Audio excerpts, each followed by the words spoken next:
rain hammered against the tall glass windows of the penthouse like the world itself was grieving. Inside, amidst the silence of marble floors and the faint hum of city lights, a man lay motionless on his couch, eyes closed, breath steady, pretending to sleep. Ethan Reed, a man known to the world as the ruthless CEO of one of the largest real estate empires in the city, had built his fortune on control, calculation, and a heart locked behind steel walls. But tonight, he wasn't pretending to rest for comfort.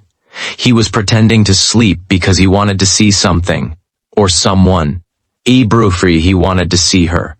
Fabru, Maya, his maid. The quiet girl who came every evening to clean the house he hardly lived in.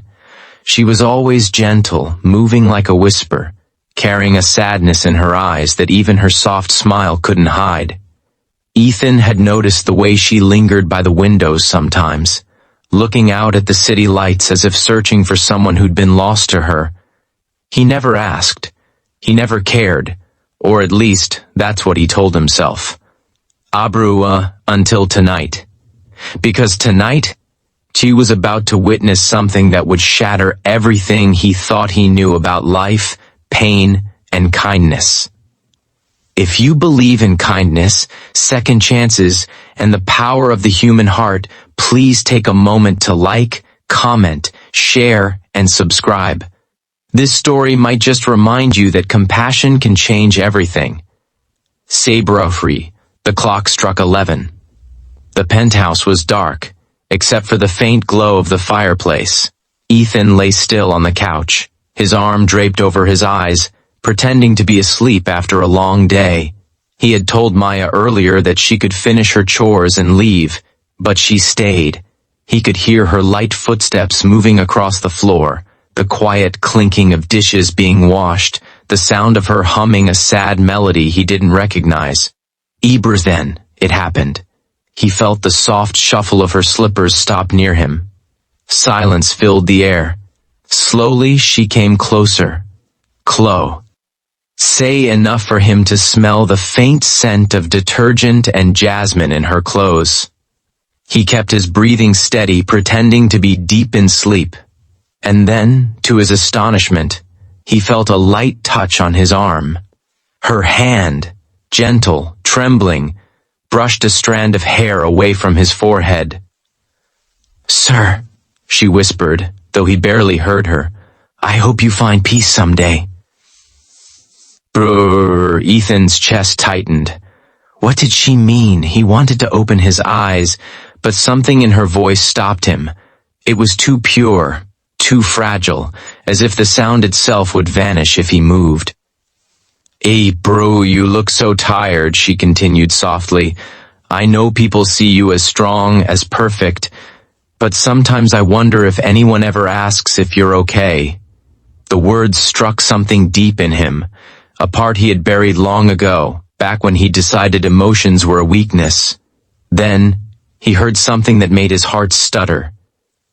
"I wish I could tell you," she whispered again, "that money isn't everything.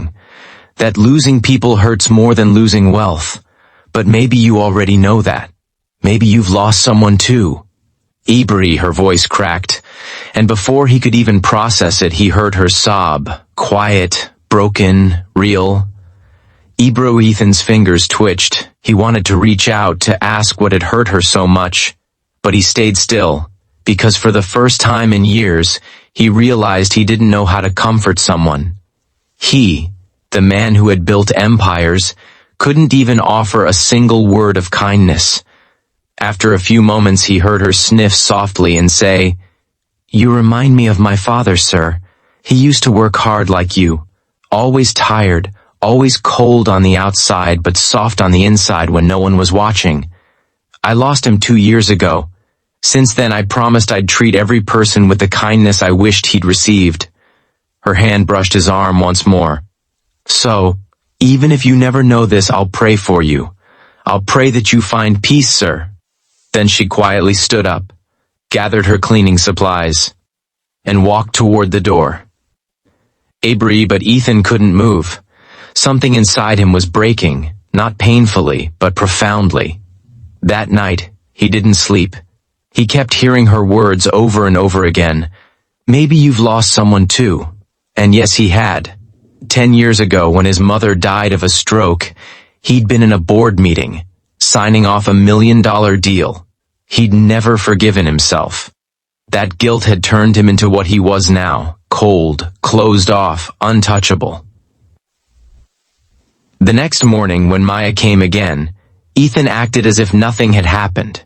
He gave instructions in his usual sharp tone, avoided eye contact, and left early for work. But something had changed.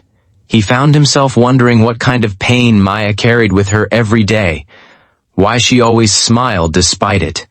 Days turned into weeks, and every night Ethan would find excuses to come home early. Sometimes he'd sit quietly in his study, pretending to work while listening to her move around the house. Once, he caught her placing a bowl of soup on the dining table for him before leaving. She didn't know he'd seen. She just did it and left. No note, no message, just silent care. And slowly her presence started melting the frost around his heart. He began noticing small things, the way she hummed when nervous, how she always double-checked the locks before leaving, and how she flinched whenever she saw thunder outside. Once, he found her standing on the balcony during a storm, her eyes closed, tears mixing with rain. He almost called out to her, but stopped, afraid to invade her moment of grief. One evening, he decided to ask her to stay a bit longer after work. He wanted to thank her for her effort, but when he went looking for her, he found her sitting on the kitchen floor, crying silently with a letter in her hand. Ethan froze. "Hey, Brooke." He didn't know what to do, so he approached quietly. Maya quickly wiped her tears and stood up, but he saw the pain in her face. She apologized and tried to leave, but he stopped her gently. He asked what was wrong. She hesitated, then broke down and told him everything.